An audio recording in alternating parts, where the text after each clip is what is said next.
को शुभकामना, सबलाई शुभकामना।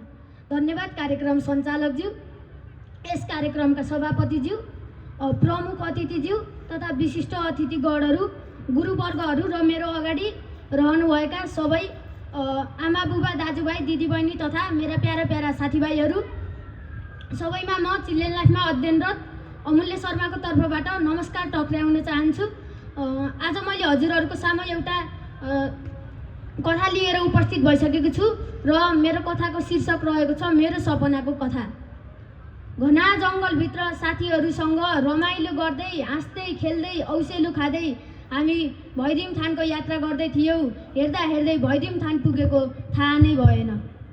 भैरम थान पुगेर पूजा आराधना गऱ्यौँ, धूप बत्ती बालेर त्यहाँबाट देखिने बलेवा एयरपोर्टको र पर्वत जिल्लाको दृश्य अवलोकन गऱ्यौँ। त्यो दृश्य हेरेर रमायौँ, साथीहरूसँग फोटो खिच्यौँ, रमायौँ र आफ्ना इच्छाहरू व्यक्त गऱ्यौँ।